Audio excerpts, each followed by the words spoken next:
ஏப்பா விராட் கோலி ஒரு காட்டுக்கே ராஜாவா இருந்துட்டு நீயே இப்படி பண்ணா எப்படிப்பா அப்படிங்கிற மாதிரி தான் ஃபேன்ஸ் மத்தியில் பெரிய அதிருப்தி ஏற்பட்டிருக்குது. அது என்னன்னு பார்க்குறதுக்கு முன்னாடி நம்ம சேனலை சப்ஸ்கிரைப் பண்ணிக்கோங்க, கொஞ்சம் சப்போர்ட் பண்ணுங்கள் ஃப்ரெண்ட்ஸ். அதாவது அப்படி விராட் கோலி என்னதாயா பண்ணார்? அதாவது ஆர்சிபி கேப்டன் பொறுப்பை இழந்து இப்போ ரச்சிதா பட்டிதாருக்கு கொடுத்துட்டாங்க. ஸோ அதுக்கப்புறமா விராட் கோலி அந்த அக்ரஷனில் ஈடுபட்டு நேற்று ஒரு சம்பவம் பண்ணியிருக்காரு. அது என்ன வேணான்னா பார்த்துடலாம். அதாவது ஃபஸ்ட் ஹாஃபில் ஆர்சிபி ஃபஸ்ட் இன்னிங்ஸை ஸ்டார்ட் பண்ணாங்க. சடனாக விக்கெட்டில் நிறையா லாஸ் பண்ணாங்க. So RCB 101 6 for 12 overs. Devdutt Padikkal மட்டும் ஒரு டீசெண்டான ஒரு நாக்கு ஆடிட்டு இருந்தார். பட் அதில் ஒரு சில விஷயம் என்னென்னா, விராட் கோலி ரஜத் பட்டிதாருக்கு ஒரு கேட்ச்சு ஹை லென்த்தில் போச்சு. அது ஜஸ்டின் ஹோல்டர் பிடிச்சிட்டாப்புல. ஃப்ராக்ஷன் ஆஃப் செகண்டில் அதை பிடிச்சிட்டாரு. பட் அது கீழே பட்டிருக்கு அப்படிங்கிற மாதிரி அம்பையர்கிட்ட வாக்குவாதம், சண்டை, சச்சரவு எல்லாமே விராட் கோலி பண்ணிகிட்டு இருந்தார். பட் ஆஸ் யூசுவல் அது ரியாலிட்டி என்னென்னா, அது அவுட்டு தான். அவுட் ஆர் நாட் அவுட்னா அது அவுட்டு தான் சொல்லுவோம். அம்பையர் கொடுத்த டெசிஷன் இஸ் ட்ரூ அப்படிங்கிற மாதிரி இருந்தது. ஃபைனலி என்னென்னா, இப்படி அக்ரேஷன் எல்லாம் பண்ணால விராட் கோலி நேற்று பீக் ஃபார்மில் இருந்தாலும் காட்டுக்கே ராஜாவான கிங் இப்படி செய்யலாமா அப்படி மாதிரி கொஸ்டின் பலரும் கேட்டுட்டு வராங்க. ஸோ அதனால் ஆர்சிபி 155க்கு ஆல் அவுட் ஆகிட்டாங்க. அதை கர்மா இஸ் பூமாரங் அந்த மாதிரி தான். ஸோ இந்த மாதிரி அக்ரெஷன்ஸை தவிர்த்தா ஆர்சிபி ஈஸியாக செகண்ட் ட்ரைப்பே அடிக்கிறதுக்கு ஒரு நல்ல சான்சஸ் இருக்குது. விராட் கோலி ஏன் இந்த மாதிரி செயலை பண்ணுறாருன்னு தெரில. கேப்டன்சியே இல்லைனாலும் கம்முன்னு இல்லாமல் ரஜத் பட்டிதாரை தூண்டி விட்டு அக்ரெஷன் இறங்கிய காரணமாக தான் நேற்று குஜராத் டைட்டன்ஸ் அணிக்கு எதிராக தோல்வியை தழுவியிருக்கிறாங்க.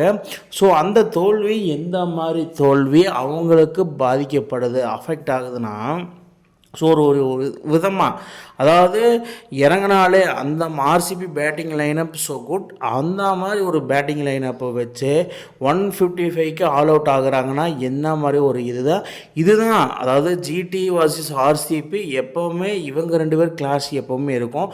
அதாவது விராட் கோலி வர்சஸ் சுப்மன் கில்.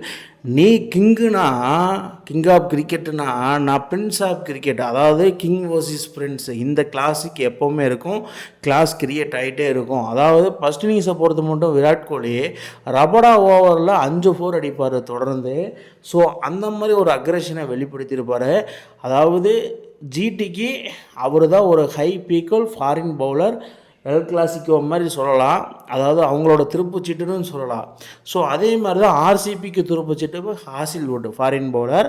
பட் அவரோட ஓவரில் விராட் கோலி 20 ரன் அடித்தாலும் 5 4 அடித்து 20 ரன் அடித்தாலும், ஆனால் நம்ம சுப்மன் கில் பிரின்சஸ் ஆஃப் சுப்மன் கில் என்ன பண்ணியிருக்காங்கன்னா 23 ரன் அடிச்சிருக்கிறாப்புல. ஸோ இதுலேருந்து என்ன தெரியுது, அண்ணே நான் உன்னை விட 3 ரன் அதிகமாக அடிச்சிருக்கேனே அப்படிங்கிற மாதிரி இவங்க 2 பேர்த்துக்குள்ளே ஒரு கிளாஷ். அதாவது விராட் கோலி அக்ரெஷன் வந்தாலும் பிரின்ஸும் ஒரு அக்ரெஷன் வராரு. அதாவது ஃபியூச்சர் ஆஃப் இந்தியன் கிரிக்கெட். அவர் ஒரு பர்மனெண்ட்டாக இல்லைனாலும் ஃபஸ்ட்டு டெம்பரரி கேப்டனாக இருந்து ஃபஸ்ட்டு பர்மனெண்ட் ஆகி அந்த மாதிரி ஒரு அக்ரெஷனை வெளிப்படுறாங்க. அதே மாதிரி தான் இப்போ பிரின்ஸும். ஸோ இவங்க 2 பேட்டில் செம்மையாக இருந்தது. பட் அந்த ஒரு அக்ரெசிவ் தான் இன்றைக்கி ஆர்சிபி தோத்தருக்கு காரணம்னு சொல்லியே ஆகணும். ஏன்னா விராட் கோலி இந்த அக்ரெஷனை எப்பப்போல்லாம் வெளிப்படுத்துகிறோம் அப்பப்போல்லாம் ஆர்சிபி டீமு தோற்று போயிருக்குது. அதை நம்ம 18 வருஷமாக நம்ம பார்த்தோம், அது நம்ம எல்லாத்துக்குமே தெரியும். ஸோ அதே மாதிரி தான் இன்றைக்கி சுப்மன் கில் செமையானார். 16 பாலுக்கு 43 ரன் அடித்து புவனேஸ்வர் குமார் அண்ட் ஹாசில்வுட் இவங்க 2 பேர்த்து ஓவரை தாறுமாறாக அடித்து செமையாக பிக் பண்ணி 60 விக்கெட் ஆடி செமையாக கொண்டு வந்தார். பட் அன்ஃபார்ச்சுனேட்லி அது கரெக்டாக கர்மாயிஸ் பூமராங் இவருக்கும் அது சூட் ஆகும். விராட் கோலிகிட்ட கேட்சை கொடுத்து அவுட் ஆகும்போது அவர் ஆக்ரோஷில் பாலை கீழே ஓட்டு ஊன்னு கத்தி ஃபேன்ஸ் மத்தியில் பெரும் அதிருப்தி ஏற்பட்டதுனால RCB is losing the game. அதாவது ஆர்சிபி ஃபஸ்ட் இன்னிங்ஸை பொறுத்த மட்டும் 19.2 ஓவரில் 155 ரன் அடித்து ஆல் அவுட் ஆகிட்டாங்க. ஆனால் அதை ஜிடி பார்த்திங்கன்னா 15.5 பால் 11 ஓவர் முடியல 158 ரன் அடித்து ஈஸியாக பீட் பண்ணி வின் பண்ணிட்டாங்க. இதுலேருந்து அவங்க சொல்ல வர்றது என்னென்னா, துணைச்சாமி அவங்க ஹோம் ஸ்டேடியத்தில் ஜிடி லாஸ் பண்ணாங்க. அதே மாதிரி அகமதாபாத் ஸ்டேடியத்தில் குஜராத் ஹோம் ஸ்டேடியத்தில் ஆர்சிபி அதாவது லூஸ் பண்ணிட்டாங்க. பட் இந்த 2 பாயிண்ட்டுங்கிறது வந்து வெரி வெரி குரூசியல், ஜிடிக்கு ரொம்ப போதுமானது. ஸோ இந்த 2 பாயிண்ட் ஆர்சிபி வாங்கியிருந்தால் ஸ்ட்ரெயிட்டாகவே going to first place, going to semifinal spot is good on cricket அப்படிங்கிற மாதிரி சொல்லலாம். பட் அதை லூஸ் பண்ணிட்டாங்க தான் சொல்லுவேன் ஆர்சிபி. விராட் கோலி இந்த மாதிரி அக்ரெஷனை தவிர்க்கிறது நல்லது.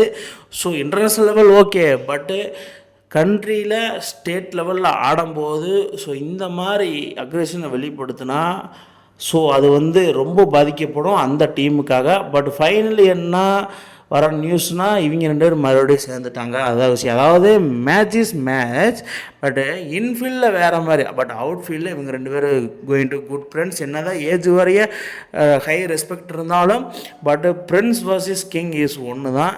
பட் அந்த வகையில் இந்த போஸ்ட்டை வந்து நம்ம குறிக்கலாம். வேறு லெவல்.